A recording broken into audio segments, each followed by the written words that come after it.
Welcome to Lampworking 101, how to make a glass bird. Let's get things fired up. I'm your host today, John Riska, aka the Glass Phoenix. It's alright, what we've got here is a black glass rod that we're going to heat up, gather a mass of glass, and then we're going to use our mashers to smash a disc. Once we've got a nice disc to work with, we can heat it up, and once we see a nice orange glow, we can start shaping this, what is going to be tail feathers. What you'll see here is I'm heating the disc in sections, and I'm just smashing and pulling and shaping this into a nice little flat tail feather section. Once I have that shaped the way I want it, I'll grab up a clear punty. This is just a basic clear rod, and what I'm going to do is punty on. And so what you'll see is I get both ends of the glass rods hot. So they're glowing, but I do the connection outside of the flame. That allows both pieces of glass to kind of develop a skin, and there's a little bit of stress in the glass. So later, I can break it off easily. But that'll be later. What I'm going to do now is actually heat up a mass of glass. I'm building up bulk here. And you can see now I've got kind of an egg shape worth of glass here. It's proportional to the tail, so it looks pretty good to me. So once I've got that, the size that I want, what I'll do is go back into the flame again, heat it up, and let the mass kind of droop to one side. So that way the tail feathers kind of create the area that I'm looking at, and I want to have a back that kind of goes in on a plane with those and let the belly droop down. Once that's done, I can then move on a little bit and create the mass for the head. You intentionally want to move a little bit further down the rod and let the neck build up, or don't overheat for the neck. But once you've got a mass built up for the head, you can then go in, heat that up, get it kind of round, and then turning your glass rod at a 90-degree angle, rotate, remove any extra glass you don't want, clean up your little rough edges so the glass rod doesn't crack on you later, and then melt all of the extra stuff right into the dome of the bird. Once that's done, you grab up a stick of white glass for the whites of the bird's eye. Now you'll see that the bird is actually right below the flame, and the white rod is going through the flame, getting hot, and then that really white hot glass is touching the bird's head, and then I'm doing these touch, pull, and little twists. What that does is just kind of thins the glass, and then fire cuts right through. Once I've got the two whites of the eyes on, then it's time to do the pupils as well. So we'll just do the same thing. The bird itself is just on the very edge of the flame, and I'm putting the black glass right through. Once those are on, I can then add the beak. So we just build up a little bit of mass for the beak out of yellow glass here, make the connection inside the flame, melt it in to get rid of any creases and whatnot. And then once we've got the size we want, once again, you'll note that 90-degree bend to kind of remove any extra we don't want. We'll take a peek. It looks pretty good, but I need to stretch it out here a little bit.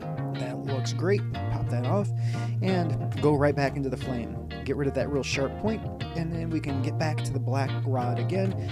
Once again, we're going to start making wings, so we need to build some mass, use the mashers, create another disc, and once we have that disc, we can then go into the shoulder of the bird. Now, we're not going to stick the entire bird necessarily in there. It's kind of actually resting just below the flame, but we're going to get that area and just the edge of the disc really, really hot. Not the entire disc, but when we've got everything ready, we'll put them together inside the flame because we want a really good weld. And once that's done, we can then go into the rest of that disc, letting the shoulder kind of drop out and below the flame. You can see how it's outside there. And then once we get that done, we can get enough heat into the wing, stretch it out here, and then give it a twist. Here, let me show you. We've got that twist in there, so now it's got a nice curve, so it's like a wing in flight. Once that's done, we can go back in, fire cut through the rod there. A little twist here to get that off. There we go. Twist, twist. All right. Once that's done, we can then create another mass of glass. So we'll see how we build up some bulk here. And once we've got the amount that we need, we'll just do the mashers again. Create another disc.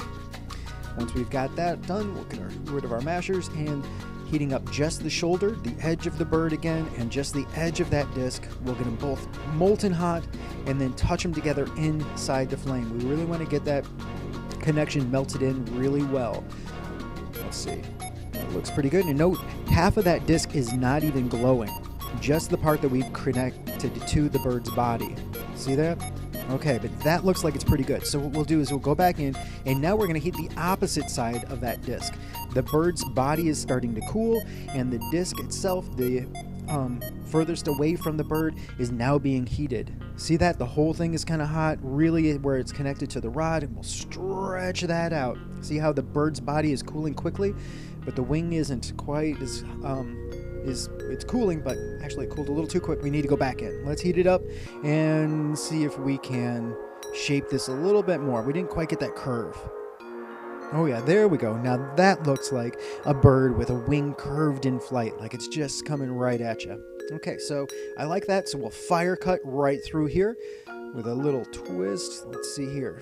Heat, heat, heat, and remove it. There we go. Okay, get rid of that black rod. Now, that looks, yeah, that looks pretty good to me. So what we need to do now is put just a little clear glass loop on the back of it. We'll attach the glass to its head and then pull it out and droop it back down to its shoulders, leaving a little bitty loop or hole gap right at the neck. Let's see here. Need to open that up just a little bit more, so while it's still hot, we'll use the tweezers to open that gap, melt it in and reshape it a little bit. Got a little funky, but that looks pretty good. All right, now let's grab that up with the tweezers, and this is where that punty from the very beginning comes in. Watch, boom, just like that. Just tap it on the torch and it comes right off. We fire polish the tail so we don't have any sharp edges, and we have ourselves a bird. That pretty much does it for this Lampworking 101 class. I'm John Riska, aka The Glass Phoenix, and this has been Glass Phoenix Now. If you've got some other lampworker friends, please share this with them so they can enjoy the fun too. And if you'd like to catch up with more, here's a couple of videos, and you could even consider the subscribe button down below. All right, until the future, my friends, may your torches keep burning, and peace out.